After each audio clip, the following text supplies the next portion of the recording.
Salut tous les gourmands et bienvenue sur Plaisir et Diète dans la Master Souche pour une nouvelle vidéo. Et dans cette vidéo, je vais tout simplement répondre à toutes vos questions.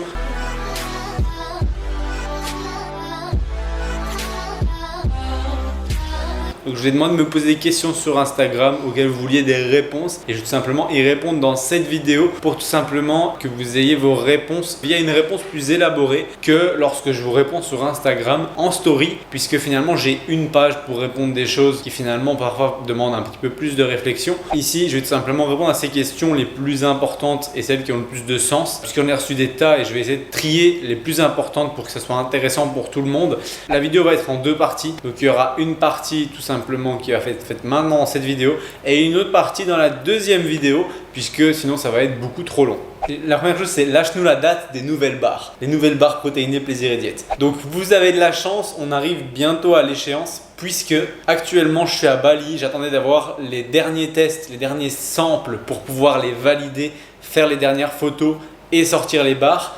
Et donc il se trouve que vous le savez en avant-première ici, mais il n'y aura pas 3. Donc j'avais dit sur Instagram qu'il allait y avoir 3 goûts, mais les 3 ne seront pas lancés directement. Nous allons lancer un goût à la fois pour que vous ayez la possibilité de découvrir chaque fois un goût plutôt que d'en prendre plein et de finalement ne pas déguster à sa juste valeur chaque nouveau goût. Donc le premier nouveau goût sortira début mai. La date précise est encore un petit peu incertaine puisque tout va dépendre de quand les stocks arrivent de l'usine, puisque on a fait un gros stock cette fois pour éviter d'être en rupture, puisque la dernière fois vous nous avez retourné le stock en genre 2-3 jours. Donc ici on a fait un gros stock, l'usine prépare tout ça et on aura normalement les barres qui sont disponibles à partir du 3 mai. Retenez cette date, si ce n'est pas le 3 mai, ce sera très proche de cette date là, un petit peu après, mais dans tous les cas, restez connectés puisqu'à ce moment là vous aurez les nouvelles barres et bien évidemment les anciennes resteront quand même disponibles en plus. Quel type d'exercice pour le dos qui s'arrondit? Minimum 8 heures par jour assis devant l'ordi. En règle générale, il n'y a pas d'exercice pour un dos rond pour qu'il devienne moins rond. En soi, la seule chose qui va permettre que finalement le dos soit moins rond en règle générale, c'est déjà premièrement des étirements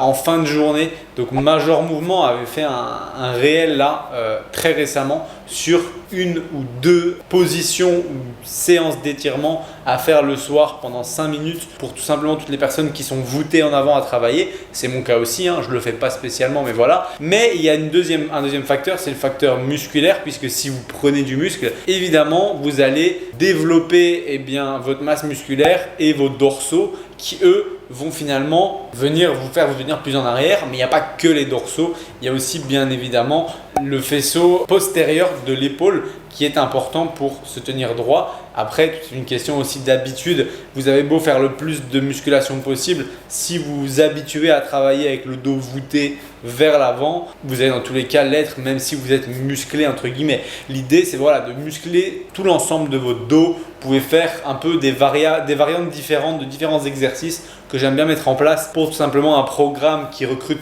tous les muscles du dos. Vous pouvez faire un tirage en horizontal, vous pouvez faire un tirage en vertical, vous pouvez faire un lat prayer, donc c'est-à-dire les bras tendus, descendre et monter comme ça. Ces trois là vont focus pas mal de parties du dos. Et alors si vous pouvez aussi faire potentiellement un vertical où vous vous penchez du côté que vous travaillez, c'est pas mal non plus. Avec ces quatre là, plus un exercice d'arrière d'épaule, par exemple un rear fly ou potentiellement que ça soit aux haltères ou à la poulie ou même à la machine, ça vous permettra d'avoir 4 ou 5 exercices qui vont recruter tout l'ensemble de votre dos et vous permettre de vous tenir plus droit. Arrêt de la muscu pour cause de grossesse. Penses-tu qu'il y aura encore une mémoire de muscles, donc la mémoire musculaire à la reprise? Il se trouve qu'on parle du coup d'un break qui sera entre 9 mois et peut-être 1 an et demi. Tout va dépendre un petit peu des gens. Est-ce que tu t'es arrêté au moment où tu as été enceinte ou est-ce que tu t'es arrêté en cours de route après le premier ou le deuxième trimestre? Est-ce que tu reprends directement que le périnée va mieux ou est-ce que tu attends? Est-ce que tu as une césarienne et du coup tu as plus d'attente avant que la cicatrice se refasse bien? Tout va dépendre, mais en réalité on parle quand même d'un truc qui est au maximum sur 1 an et demi de break. Il se trouve qu'il y a des personnes qui font des breaks bien plus longs, 3, 4, 5 ans. ça n'a pas vraiment d'impact sur la mémoire musculaire puisque celle-ci est finalement là, j'ai envie de dire, ad vitam aeternam. J'ai pas vraiment de preuves scientifiques de quelqu'un qui s'est arrêté il y a 20 ans et qui a repris 20 ans après, parce qu'honnêtement c'est un petit peu long, mais voilà. Sachant qu'en règle générale, même sur quelques années, la mémoire musculaire reste et du coup, lorsque vous reprendrez, vous allez évidemment mettre beaucoup moins de temps à récupérer la masse musculaire que vous aviez que c'était le cas la première fois où ça a pu prendre des années avant d'arriver à votre niveau physique. Là, probablement qu'en 6-8 mois maximum, vraiment je prends large, vous puissiez récupérer le niveau physique que vous aviez. Après, si vous n'aviez pas un niveau physique incroyable, peut-être qu'en quelques semaines, voire 2-3 mois, vous allez pouvoir le récupérer. Tout va dépendre de, évidemment, l'optimalité lors de la reprise et de l'intensité que vous allez mettre dans votre entraînement. Et est-ce que vous allez garder le même type d'entraînement? Est-ce que vous allez vous entraîner avec autant de volume qu'avant ou est-ce que ça va être réduit, etc., etc. Il y a beaucoup de facteurs qui rentrent en compte. Pour une femme enceinte, c'est le cas dans mes coachings en général actuellement. J'en ai une récemment qui avait repris il y a 1 an. Il lui a fallu 1 an pour récupérer son niveau, tout simplement parce que, évidemment, en tant que maman, on a un peu moins de temps pour s'entraîner, etc. Donc finalement, on se retrouve à avoir, en plus de ça, la peau qui s'est un peu distendue et tout. Donc un peu plus de temps avant que ça se remette bien au niveau visuel, mais aussi un peu moins de temps pour s'entraîner, donc des entraînements moins longs, donc moins de volume par semaine, donc potentiellement plus de temps avant de récupérer un niveau comme c'était le cas avant, où vous aviez beaucoup plus de temps pour vous entraîner, évidemment. Prendre de la créatine, si on fait de l'athlétisme, c'est utile, et est-ce que c'est sans risque? Il se trouve que pour moi, la créatine est finalement bénéfique pour tous les sports. Tout simplement parce que des études récentes ont montré que c'était bénéfique pour plusieurs facteurs. Le premier étant tout simplement la production d'ATP au cours de l'effort. L'ATP étant la réserve d'énergie du corps pour l'effort. Et plus vous avez de créatine, plus l'ATP dans le muscle est présent et au plus longtemps, du coup, vous aurez la capacité d'exercer, on va dire, une activité physique ou un effort, que ça soit sur du sprint ou sur de l'athlétisme en général ou autre. Finalement, il y a toujours des moments où vous allez être poussé dans vos retranchements et où potentiellement avoir 1 seconde de plus d'effort possible parce que plus d'énergie dans les muscles, ça peut toujours être bénéfique. Pour les autres personnes qui ont n'importe quel sport, en règle générale, je le conseille aussi. Et en soi, pour n'importe qui, en réalité, puisque finalement c'est néfaste pour personne de maximiser ses stocks de créatine. Et en plus de ça, il a été prouvé que quand on est en manque de sommeil, les capacités cognitives sont moins bonnes, mais via la créatine, même avec un manque de sommeil, les capacités cognitives restent très intéressantes. Et donc finalement, c'est un bon complément que je conseillerais même à tout le monde en règle générale, à hauteur de 5 grammes par jour, tous les jours, avec dans l'idéal une phase de charge de 5 jours à entre 15 et 20 grammes, tout dépendra de votre poids de corps au début, et puis après 5 grammes par jour tous les jours, dans l'idéal avec un repas riche en glucides pour tout simplement mieux l'absorber, et si c'est en plus après l'entraînement, c'est encore mieux. Quelle répartition des macronutriments en recomposition corporelle? Alors tout va dépendre évidemment de l'activité sportive, des préférences de chacun, etc., etc., du niveau de corpulence et tout, mais disons que pour trouver des bases un peu moyennes, je donne toujours un objectif qui va finalement varier entre 1,4 à 2 ou 2,3 grammes par kilo de poids de corps en protéines en fonction des gens, de la corpulence, etc. Obésité en général, on va un peu plus bas puisque évidemment le poids de corps est élevé, donc c'est difficile d'avoir 2 grammes de protéines par kilo de poids de corps. On va dire entre 1,4 et 2,3 en fonction des gens. Pour ce qui est des glucides, c'est finalement par déduction, donc on va d'abord parler des lipides qui eux pour moi et selon l'OMS, donc l'Organisation mondiale de la santé, ainsi que le CSS de 2019, soit le Conseil supérieur de la santé, eh bien il se trouve que consommer entre 30 et 35% de lipides par jour est considéré comme étant l'idéal dans une alimentation équilibrée. Donc si vous consommez suffisamment de lipides, ce sera bénéfique pour vos hormones, pour la qualité de votre transit, pour la qualité de votre peau, etc., etc. et pour votre santé en règle générale, la qualité de vos artères et tout ça. Évidemment, le profil lipidique dépend aussi. En règle générale, consommer entre 30 et 35% de lipides pour un sédentaire, c'est ok. En cas de recomposition corporelle, ce qui veut dire prise de muscle et perte de gras en même temps, je conseille au moins de viser 35% pour ceux qui ont du mal à en consommer suffisamment, mais d'aller au moins même jusqu'à 40%, voire un peu plus si vous aimez les lipides, dans votre journée, parce que en soi, c'est bénéfique pour finalement la production d'hormones androgènes anabolisantes, qui sont les hormones de croissance, les hormones telles que la testostérone, etc., qui sont tout simplement produites via des précurseurs comme par exemple des lipides tels que le cholestérol lié aux lipides en eux-mêmes de votre alimentation. Le cholestérol étant le début de la chaîne produisant des hormones anabolisantes comme la testostérone. Et donc si vous avez suffisamment de lipides, vous avez suffisamment de cholestérol et donc suffisamment d'hormones de croissance. Et donc tout simplement, c'est bénéfique à long terme pour finalement, si on a plus de testostérone, prendre plus de muscle, avoir une croissance musculaire plus importante, plus rapidement. Donc si vous voulez optimiser, visez à avoir au moins 2 à 3 grammes de EPA et DHA comme oméga 3. Visez à avoir au moins 50% de vos lipides qui sont insaturés et le reste en saturé. Visez à avoir au moins du fromage à 60 grammes par jour dans l'idéal selon moi et visez à avoir 35 à 40% de lipides dans l'idéal aussi. Et le reste des calories qui n'est pas les protéines et les lipides, c'est les glucides et finalement il en découle un nombre qui dépendra un peu des jours en fonction de si vous auriez mangé plus de lipides ou de protéines ce jour-là ou non. Est-ce que les envies précises d'un aliment plat traduisent un besoin physiologique que le corps envoie ? C'est-à-dire, si maintenant j'ai envie de kiwi, est-ce que c'est parce que j'ai un manque de vitamine C ? Est-ce que si j'ai envie de chocolat, c'est que j'ai un manque de magnésium ? Alors, il y a peut-être une part de vrai là-dedans, mais disons que le corps n'est pas non plus fait au point d'avoir des fonctionnements aussi bons, parce que sinon ça voudrait dire que toute femme qui a sa période menstruelle et qui perd beaucoup de sang va avoir envie de viande rouge. En réalité, ça fonctionne rarement comme ça, sinon personne n'aurait de carence ou de déficience, parce qu'en soi, la plupart de la population écoute ses envies en règle générale, et c'est pas pour autant que ces personnes sont sans déficience, puisqu'en soi, la plupart des gens justement qui écoutent leur envie et qui mangent ce qu'ils ont envie se retrouvent souvent à venir chez le diététicien et à voir qu'en fait ils ont des carences ou des déficiences dans beaucoup de micronutriments. Donc finalement, si le corps fonctionnait comme ça, eh bien on aurait beaucoup d'envie pour des choses nécessaires, mais hélas c'est rarement le cas. Peut-être que ça peut être un biais un petit peu cognitif chez certaines personnes qui en connaissent un petit peu beaucoup sur l'alimentation et qui savent voilà que tiens ça fait quelques jours qu'ils n'ont pas mangé suffisamment de fruits et légumes, vivement un kiwi pour avoir un petit peu de vitamines, mais c'est plutôt un biais psychologique lié aux connaissances que quelque chose que le corps lance lui-même naturellement, même si je suis persuadé qu'il fonctionne bien pour la survie, hein. Mais c'est pas quelque chose qui fonctionne parfaitement et qui permet que personne n'ait jamais de carence, quoi. Comment t'en sors avec une vidéo par jour, pas trop dur à organiser ? Écoutez, si vous regardez cette vidéo, vous êtes presque à la 85e, je pense, vidéo sur ce challenge. Il nous reste 15 vidéos. Il se trouve que je l'ai fait un peu, on va dire, en groupe. C'est-à-dire qu'il y a des jours, je vais faire 3-4 vidéos. Il y a des jours, je vais en faire une. Il y a des jours, je ne vais pas en faire du tout parce que j'ai des coachings, etc. Là, paradoxalement, on est dimanche, donc j'ai une grosse journée de coaching. Il est actuellement 19h55. J'ai fini ma journée de coaching? Non, j'ai encore 2-3 clients à faire, donc encore une petite heure et demie de travail juste après. Mais là, je fais un petit break pour me changer les idées et je réponds à vos questions pour que la vidéo sorte. Et en fait, en réalité, j'ai pas le choix puisque la vidéo sort mardi. On est actuellement dimanche, donc il faut que je me presse de la faire pour que vous l'ayez pour mardi et mercredi. Mais en réalité, voilà, c'est toujours un petit peu le rush. Ça prend du temps de filmer, de s'organiser, de trouver les types de vidéos qui vont plaire ou non, qu'est-ce qu'on va filmer, etc.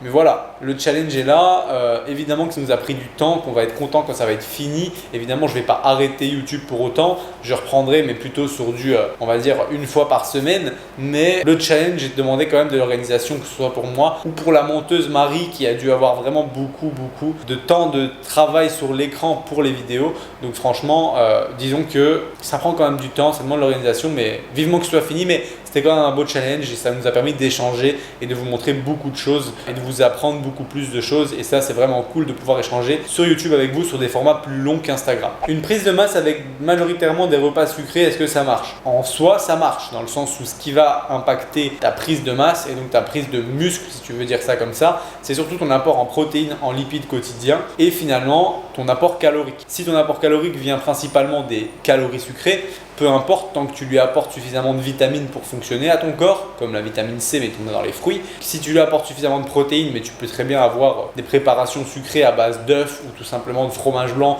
ou de protéines en poudre, etc.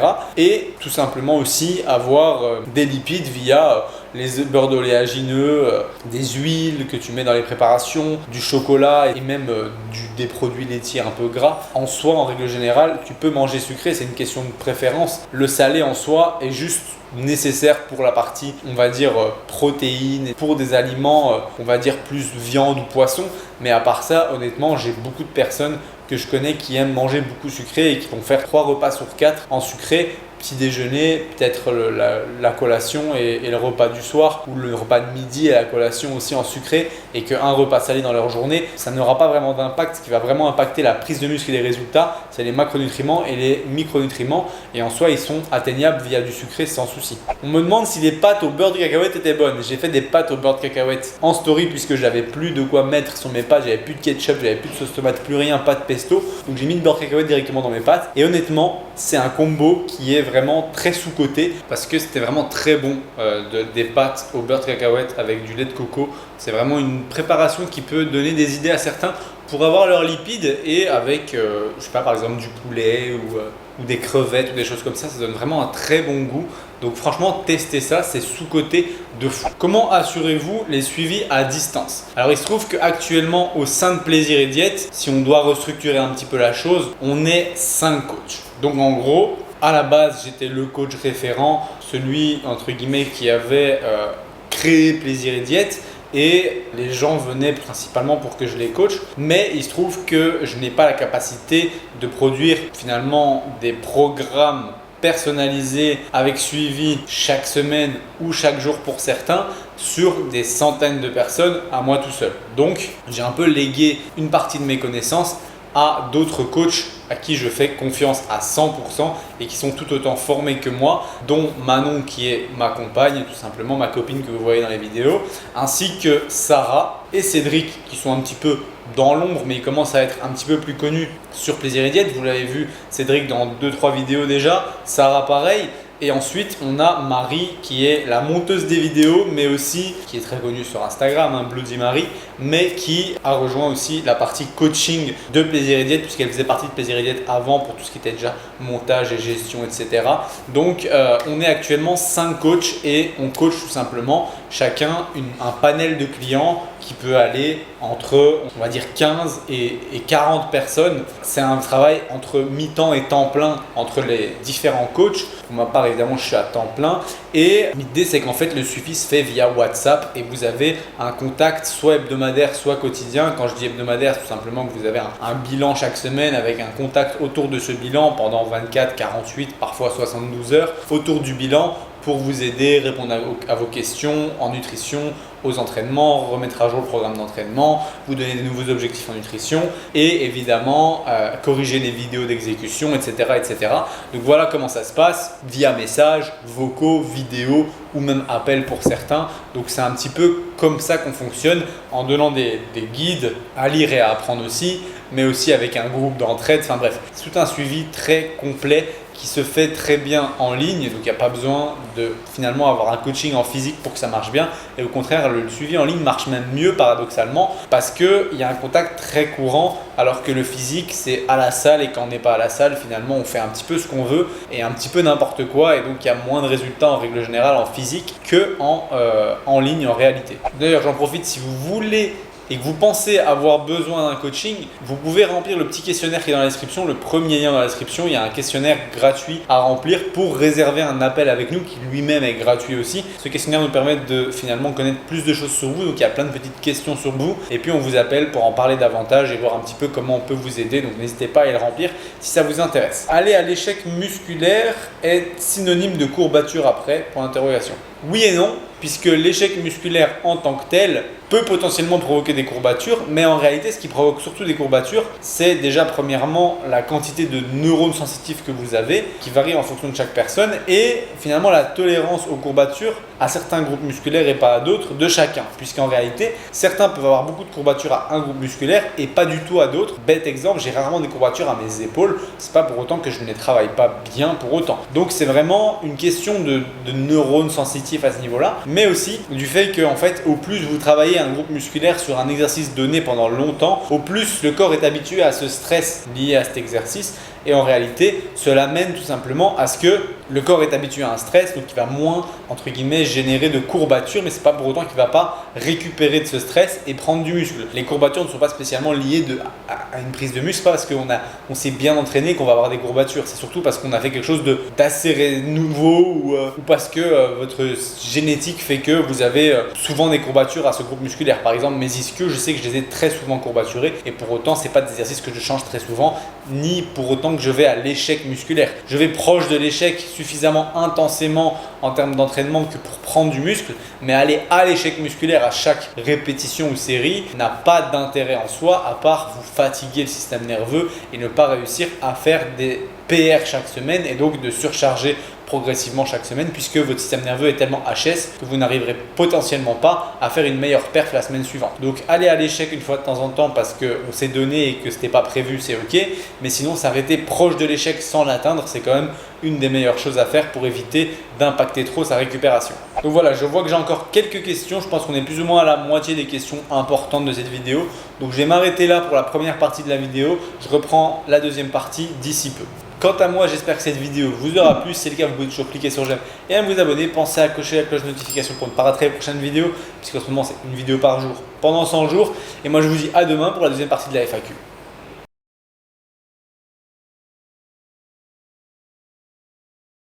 Ok, si tu es encore sur cette vidéo, c'est tout simplement parce que tu es intéressé parce que je vais te dire là maintenant. Je suis en train de te parler de quelque chose d'un petit peu plus personnel, plus axé sur toi, puisque je vais te parler tout simplement des coachings ou accompagnements qu'on peut proposer au sein de Plaisir et Diète. Je pense que si tu nous suis déjà sur Instagram, Plaisir et Diète, donc tout en un mot attaché sur Instagram ou mon compte perso Maxime-LRNT, tu sais que je propose des suivis et qu'on propose au sein de la team de coaching des suivis au niveau de la nutrition, au niveau de l'entraînement, au niveau des deux ensemble, au niveau de votre mindset, au niveau de la psychologie liée à l'alimentation, un meilleur équilibre, etc. Ainsi que pour ma part et celle de Manon, des consultations diététiques qui peuvent être remboursées en fonction de vos mutuelles. Il se trouve que pour tous ces types de suivis, on a créé une sorte de questionnaire avec toutes les informations que tu pourrais nous faire parvenir pour qu'on analyse un petit peu ton cas et qu'on voit un petit peu ensemble en fait, est-ce qu'on a quelque chose à te proposer qui pourrait t'aider à atteindre tes objectifs, que ce soit une perte de gras, que ce soit une prise de muscle, que ce soit une meilleure relation à l'alimentation, que ce soit tout simplement une sortie des troubles du comportement alimentaire, que ce soit une recomposition corporelle, c'est-à-dire perte de gras tout en prenant du muscle et donc avec un poids qui reste plus ou moins stable mais un visuel qui s'améliore. Il y a moyen de faire de tout, donc l'idée c'est juste que tu nous donnes tout simplement les informations sur toi dans le petit questionnaire dans la description. C'est un questionnaire gratuit qui te permet de réserver un appel avec un membre de la team pour en discuter gratuitement pendant une trentaine de minutes, voire même 45 minutes si nécessaire, et qu'on puisse répondre à tes questions sur comment on peut t'aider, etc. Et si ça t'intéresse, n'hésite pas donc à aller cocher ce premier lien dans la description et à tout simplement prendre ton appel gratuit pour qu'on voit ensemble ce qu'on peut faire pour t'aider. Ça me fait vraiment plaisir et encore merci d'écouter toutes nos vidéos. Donc ça, c'est le petit cadeau pour ceux qui restent jusqu'à la fin et à la prochaine.